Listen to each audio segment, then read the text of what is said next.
Be a long setup, so bear with me on this question, but I just want to frame it properly. There was a point last year, earlier in the year, when you guys were kind of trying to figure out who your starting quarterback was going to be, and coming off of Andre Broadus having so much success on those little 4th and 1, 3rd and 1 sneaks up the middle, it was like automatic when he was playing. And I remember Coach Walsh thinking like that was going to continue to be the case. Early on last year, it seemed like there was some times where maybe you guys weren't picking up those 3rd and shorts or 4th and shorts or whatever. But this year, I mean, it's like, I don't have the 4th down statistics in my head, but it's like you were 9 of 11 going into last week's game. I don't know what what happened this week and how that affected those stats, but it seems to be a big improvement, upgrade in those kind of short situations. And being that you guys handle the ball, I mean, what is the key to picking up those short plays?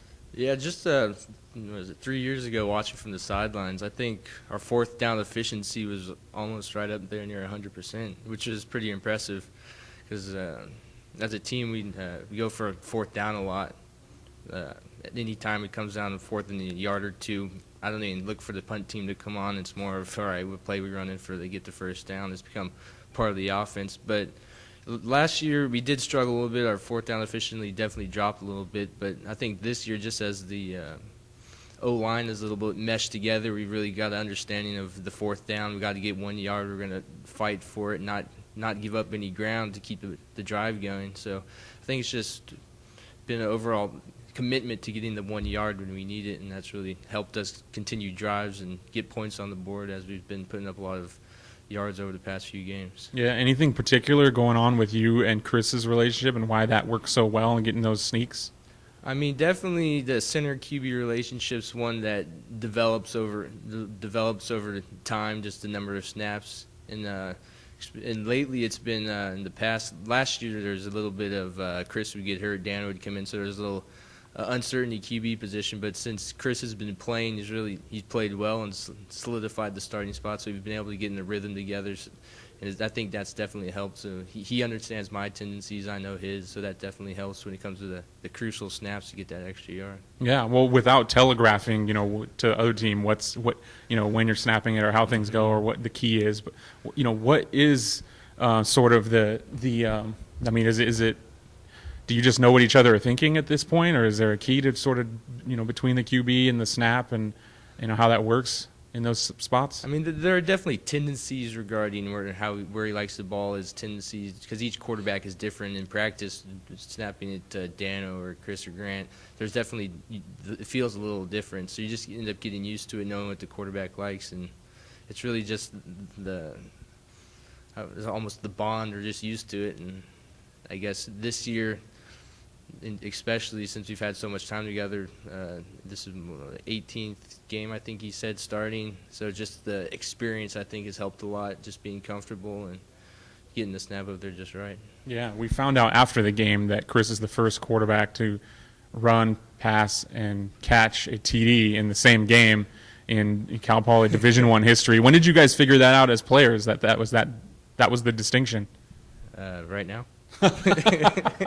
So nobody was talking about it after the game or saying anything? No, I didn't hear anything about it until just now, but now that you mentioned it, it was true. Good, you're right, because putting a trick halfback pass back to Chris Brown, which worked, helped us out, big score in the game.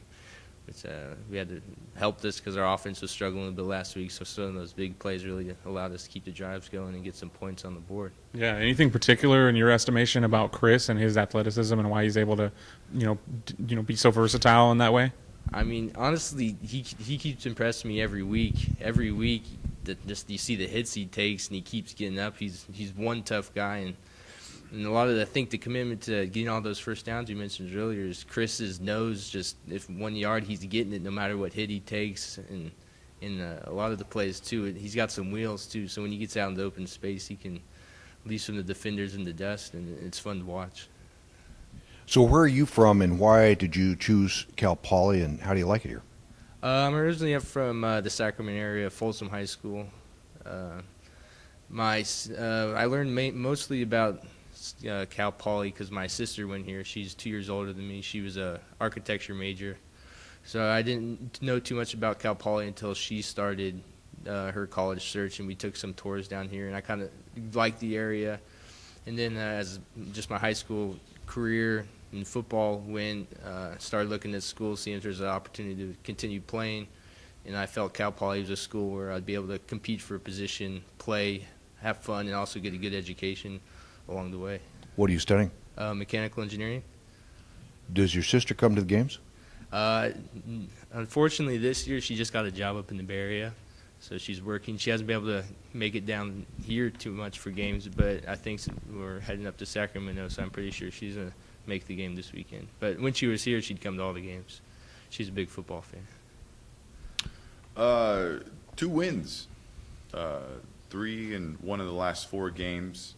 You guys feeling the momentum? You guys feeling like this good vibe when you come into practice, and then looking forward to Sac State? Yeah, definitely starting the season off with 2 losses is a rough way to start. It kind of hurts the momentum, and especially so over the last 4 games. In the Big Sky games, we're 3-1 now, which is, or have the potential to be 3-1 depending on this week's.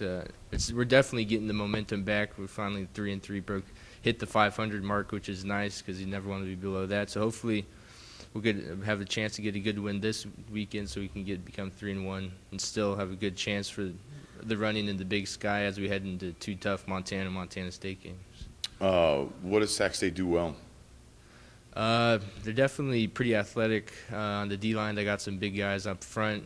They'll definitely be a big part of the offense is the O-line, establishing the line and getting some movement so we can get our offense running.